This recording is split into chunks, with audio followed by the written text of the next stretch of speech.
Et donc, il y a une énorme découverte qu'ils ont fait, les ancêtres, c'est ce qu'on appelle la précession des équinoxes.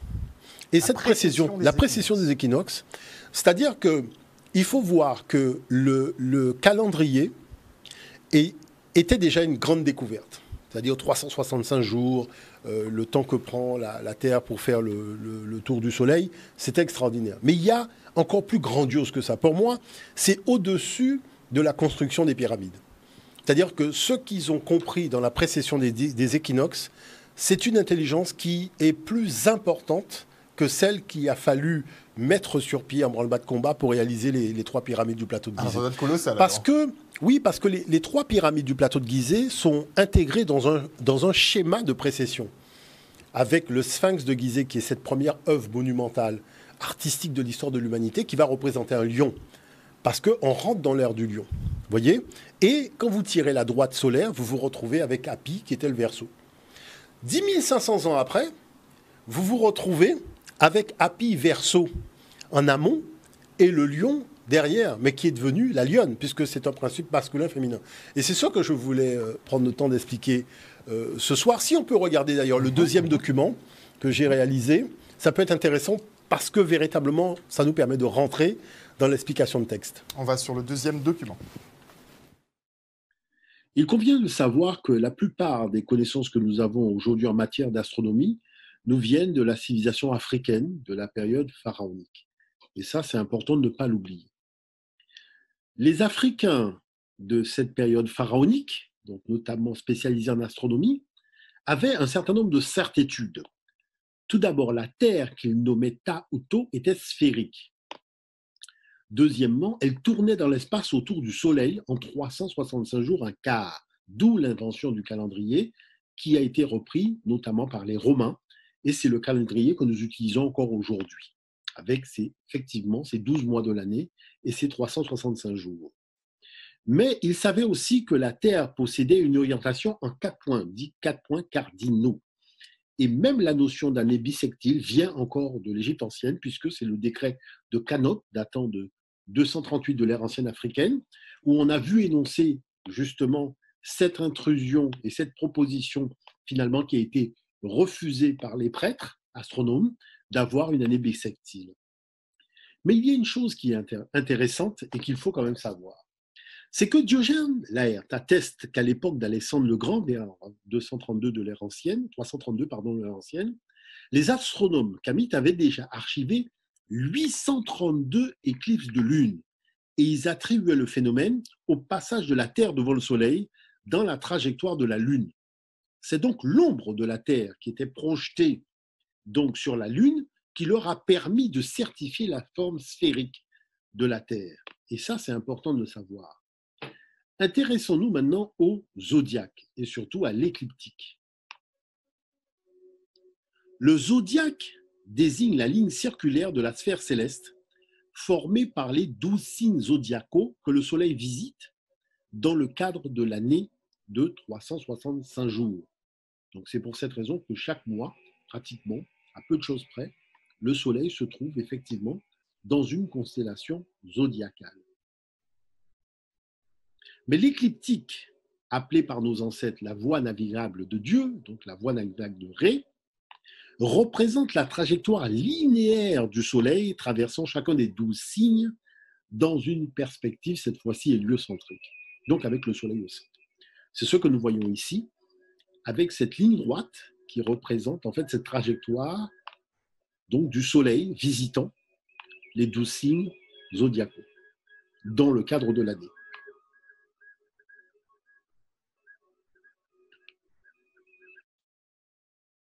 Le plafond zodiacal de Dendera, donc qui a été découvert dans le temple d'Hathor en Égypte, date de -50. Mais, chose particulière, il représente déjà une voûte céleste qui atteste de la haute maîtrise finalement des lois astronomiques des astronomes et des scientifiques africains de la période pharaonique. Pourquoi ? Parce qu'on y voit le royaume du ciel, donc le royaume de Nout, la déesse Nout, qui est représentée d'ailleurs sur ce plafond, avec ses 7 planètes mais aussi les 12 signes du zodiaque classés ici dans le sens de la précession des équinoxes, donc on allons revenir sur cette notion, les 36 décans, les solstices, les équinoxes, les points cardinaux, des éclipses aussi de lune et de soleil, le début et la fin de l'année. En fait, on a toute une série d'informations sur ce plafond qui n'est pas le seul, mais qui est tout simplement une attestation de l'avancée scientifique qu'avaient les anciens dans l'Antiquité vis-à-vis donc de l'univers de l'astronomie. Et de nombreux documents en fait attestent de cette connaissance qu'ils avaient du ciel, notamment au niveau du lexique, puisqu'on voit par exemple que les signes zodiacaux ont été notés pour la première fois en égyptien hiéroglyphique. Donc tout ce qui concerne le mouvement des planètes, le nom des planètes, les astres d'une façon générale, il y a un lexique scientifique qui permet de mieux découvrir et de comprendre comment nos ancêtres avaient cartographié le ciel. Alors, il est dit aujourd'hui qu'il part de Nicée vers -50 est celui qui a découvert la précision des équinoxes. D'accord? Donc, il serait en fait le premier à en avoir parlé. Mais ce qui est étrange, c'est que, vous voyez, très souvent sur les iconographies, nous avons une arrière-scène qui est une arrière-scène de l'Égypte, donc qui rappelle justement la primauté scientifique de l'Égypte. Mais il y a une chose qui est très intéressante, c'est que Hénopique de Chios, qui a vécu 300 ans avant Hipparque, il y a quelque chose d'important que nous dit à son sujet Diodore de Sicile. Il affirme que cet astronome grec tenait des Égyptiens la connaissance de l'orbite que parcourt le Soleil, qui a par sa marche oblique, est emporté dans un sens contraire à celui dans lequel se meuvent les autres astres. C'est exactement la description de la précession des équinoxes. Donc on voit ici que Diodore reconnaît que la paternité de cette notion revient effectivement aux astronomes de l'Afrique noire de la période pharaonique.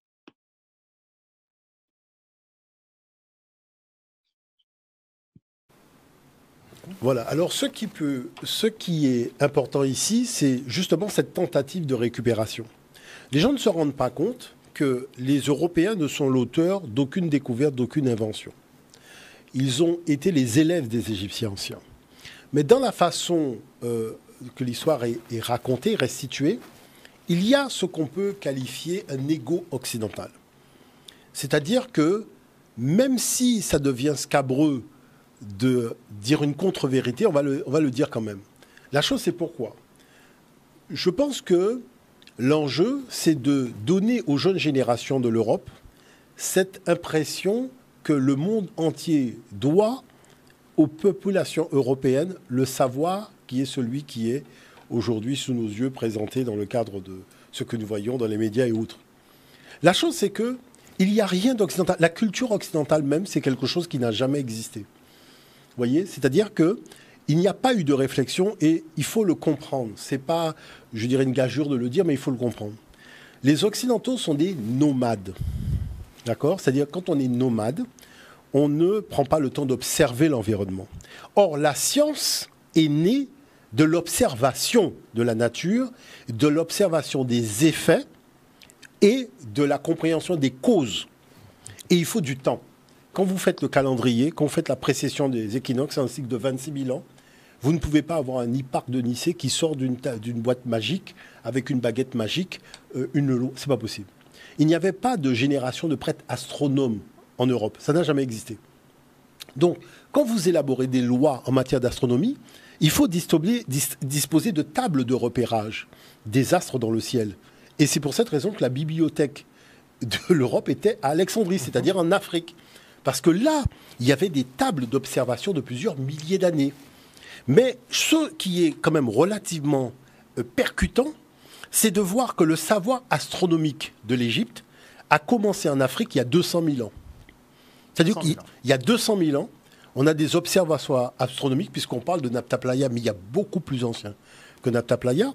Et je suis très surpris aussi de voir que dans le discours qui est celui que l'on voit auprès des spécialistes en égyptologie, on oublie un peu facilement que le barrage qui a été construit à Assouan a enseveli tous les vestiges de Nubie, c'est-à-dire toute l'arrière-pays, les premières capitales de l'époque pharaonique sont sous l'eau. on n'a pas pu sauver tous les monuments. C'est vrai, on a sauvé Abou Simbel, on a sauvé le temple de Philae, mais on n'a pas pu tout sauver. Il y a beaucoup de preuves qui sont encore engloutis sous les flots. Donc il faut avoir beaucoup d'humilité. Maintenant, il s'agit de comprendre le mécanisme complexe que représente justement ce qu'on appelle la précession des équinoxes.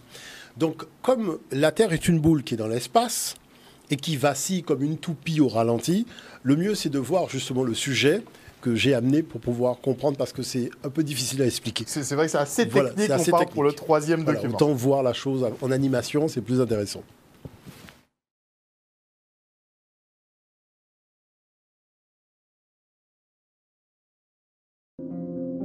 Comme son axe est incliné, la Terre se présente au Soleil sous des angles différents. Quand la Terre est ici, le Soleil, à midi, est à la verticale de l'hémisphère sud. Là-bas, c'est l'été. Alors que la plus grande partie de la journée, l'hémisphère nord est à l'ombre. C'est l'hiver.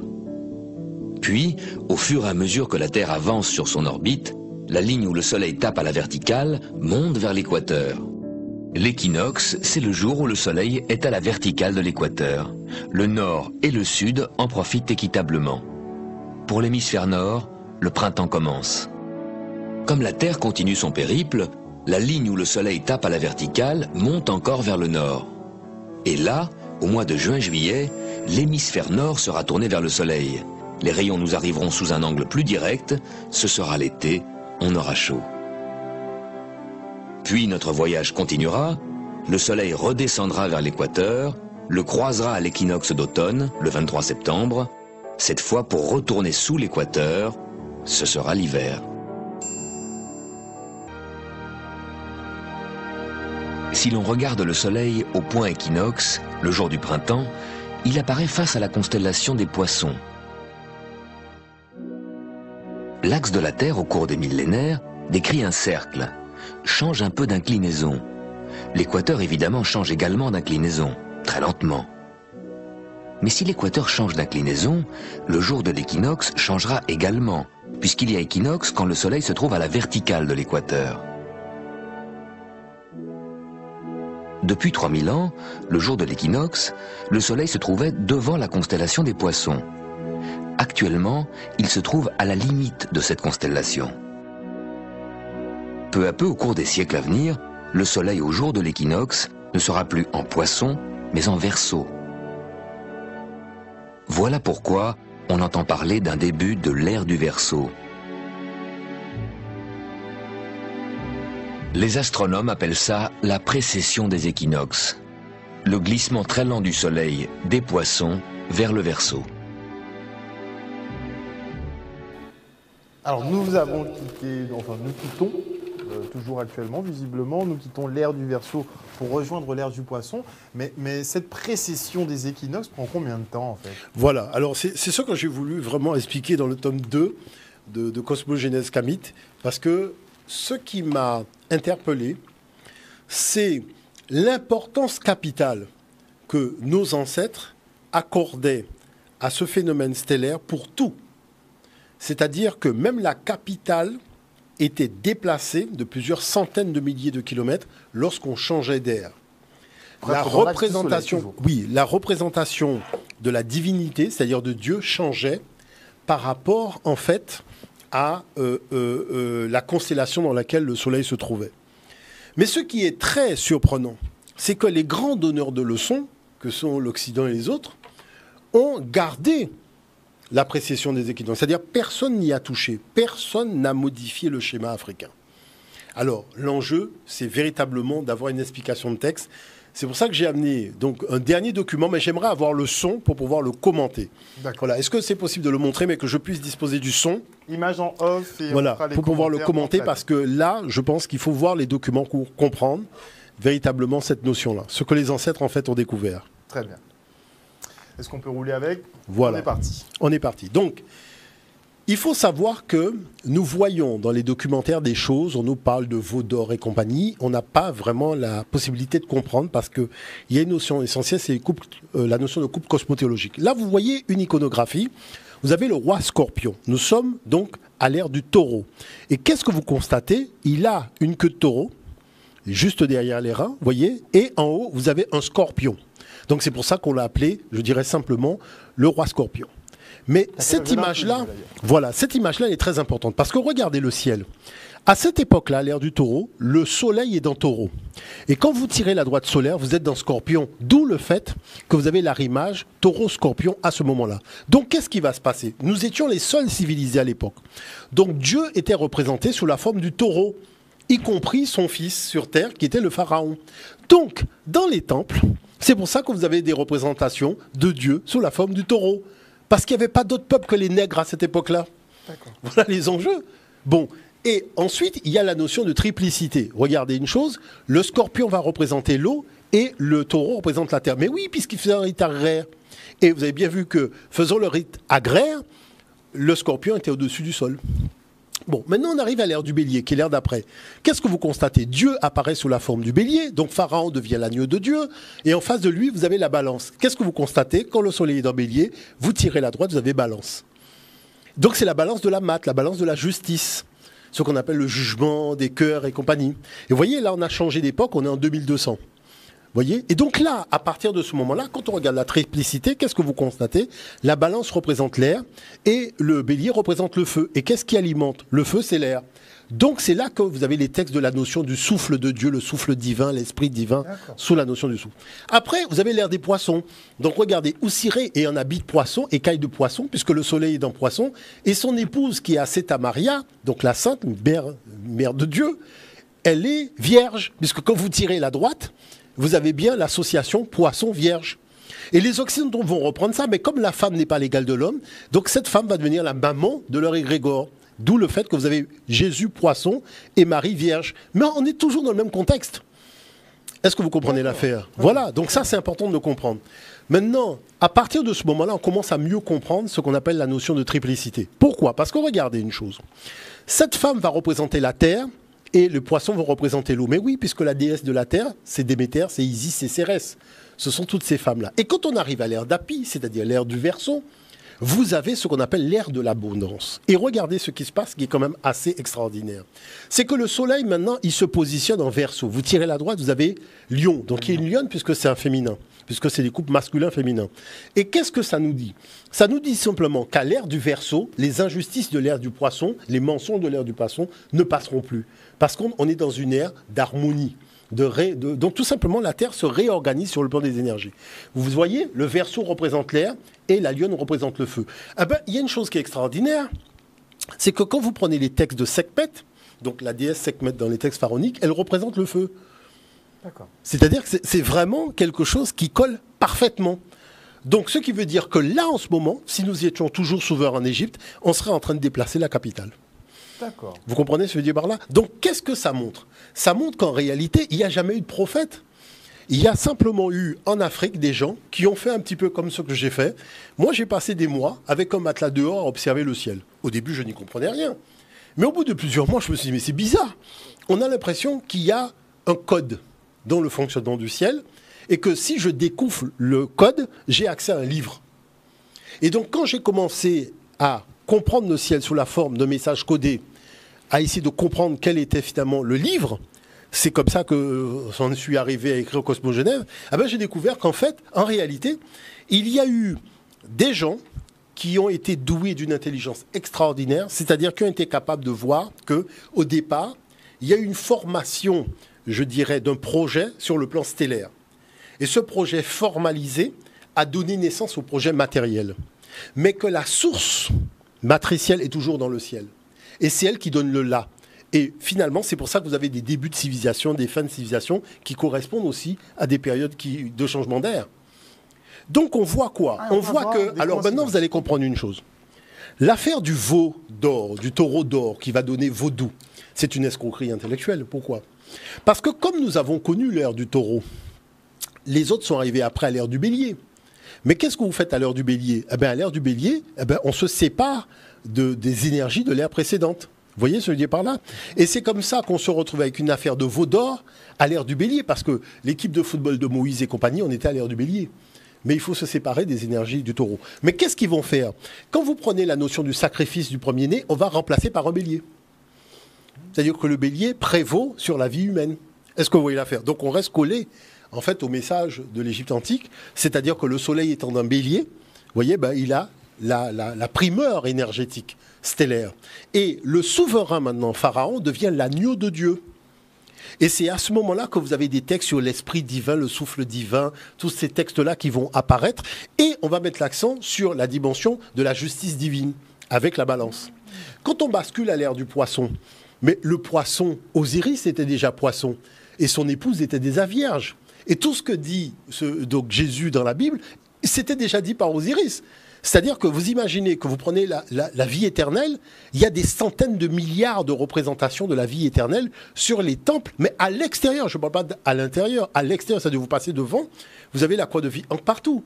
Donc quand on vous dit que quelqu'un vient à nos seins la vie éternelle en zéro, mais c'est un gag, puisque tout le monde sait ça. La première représentation de la vie éternelle en Afrique, c'est 80 000 ans, en Afrique du Sud. Sur un rocher. Vous voyez ce que je veux dire par là? Donc, c'est là où on voit que, en fait, c'est quoi? La géopolitique, ce qu'on appelle l'ego des peuples, prend le pas sur la notion d'équilibre cosmique. C'est-à-dire qu'on veut introduire sa dimension politique à un moment précis. Donc, on va organiser un discours théologique pour justifier, je dirais, sa dimension politique. Et c'est là qu'on arrive à du grand n'importe quoi. Il faut quand même l'expliquer. Vous voyez le personnage historique fantasmagorique qu'on appelle Moïse. Bon, c'est quelqu'un qui n'a jamais existé, ça il faut le savoir. Mais la façon dont la chose elle est présentée, c'est du grand n'importe quoi. On vous dit que quelqu'un a fait une école de sagesse. Et il sort de l'école de sagesse, il veut son hymne national, il veut son drapeau, il veut son territoire. Il n'a qu'à faire l'ENA. Parce que l'ENA, c'est là où on apprend à administrer des pays. Est-ce que vous comprenez ce que je veux dire par là? Tu ne fais pas une école de sagesse pour venir constituer. Il y a quelque chose qui est antinomique. Et comme les gens n'ont pas de système de réflexion et d'analyse critique de l'information, ils ne se rendent pas compte qu'on ne peut pas dire que quelqu'un qui a fait une école de sagesse, à peine sorti de l'école de sagesse, crée un conflit pour créer son État. Non, qu'il fasse l'ENA, qu'il fasse, je sais pas moi, Polytechnique. Est-ce que vous voyez? C'est-à-dire, attends, tu ne peux pas faire une école de football pour jouer au basket. Vous comprenez ce que je veux dire par là? Tu as fait une école de football, c'est pour jouer au football. Tu as fait une école de sagesse, c'est pour faire de la sagesse. Mais ce qui est extraordinaire quand même dans l'affaire, c'est que vous avez des gens qui vous disent que le veau d'or dans le désert, c'est un scandale, et Jéroboam, qui est le premier roi d'Israël, fait 2 veaux d'or, et personne ne s'excite pour se dire, mais comment ça se fait qu'après leur histoire de dormir debout de veau d'or, le premier roi en fait 2, et tout le monde va en faire un paquet. Vous voyez? Donc c'est pour ça que je dis qu'il faut quand même garder lucidité, faire preuve d'analyse critique et d'élévation. D'accord? Ça veut dire quoi? Ça veut dire que nos ancêtres disaient que pour tous les pays, le soleil se lève à l'est. Donc c'est une constante, c'est-à-dire que le constat est le même pour tous. Ils disaient que comme la lumière du soleil arrive, normalement, les yeux des hommes doivent être éclairés. C'est-à-dire comprendre qu'il y a un combat entre la matière et l'esprit, que la matière veut organiser, je dirais, son royaume, mais il y a quand même l'esprit qui a créé la matière. Donc il y a quand même, je dirais, un droit de soumission qu'a la matière vis-à-vis de l'esprit. Mais vous avez des peuples qui sont issus du nomadisme, c'est-à-dire qui se sont retrouvés confrontés à des peuples sédentaires. Chaque fois que vous avez un point de vue sur une civilisation sédentaire, c'est toujours négatif. Nimrod, le premier roi qui a défié Dieu, enfin c'est toujours très négatif parce que c'est en fait la convoitise qu'ils expriment à un moment où ils souhaitent se sédentariser. Et c'est là où la sédentarisation va toujours se faire à côté d'un peuple sédentaire. Donc, et qui étaient les peuples sédentaires dans l'Antiquité? C'était les peuples noirs, que ce soit en Arabie, que ce soit au Proche-Orient, que ce soit en Europe. C'est là où il y avait les Noirs partout. Donc, ce qu'on appelle les Sémites, donc aussi bien les Juifs et les Arabes, mais ils ne cachent pas qu'ils étaient des nomades. Mais là où ils se sont fixés, à Canaan, les Cananéens étaient des sédentaires. Ce n'étaient pas des nomades. Et c'est eux qui étaient les nomades. Vous voyez, les Sabéens, en Arabie, c'était des sédentaires. Et même chose pour les Indo-Européens. Quand vous prenez les Étrusques et autres, c'était des sédentaires. Donc vous voyez que les nomades se sont fixés là où il y avait déjà des sédentaires qui avaient un calendrier, qui avaient des fêtes, qui avaient une écriture, qui avaient tout ça, qui avaient une théologie et compagnie. Ils ont simplement repris à leur compte des choses qui nous présentent comme étant le fruit de leur réflexion ou de leur invention, en cachant la documentation scientifique de l'histoire de l'humanité. Je pense que, vous voyez, les choses sont tellement carrées. Avec l'ère du Verseau, on n'a même plus besoin de s'occuper de ce genre de choses parce que je vous dis que quand on regarde le déplacement du pôle nord magnétique et toutes ces choses-là, on comprend que la Terre ayant changé de fréquence, les injustices de l'ère du Poisson ne passeront pas à l'ère du Verseau. Merci beaucoup, Nusere Kalala Omotunde.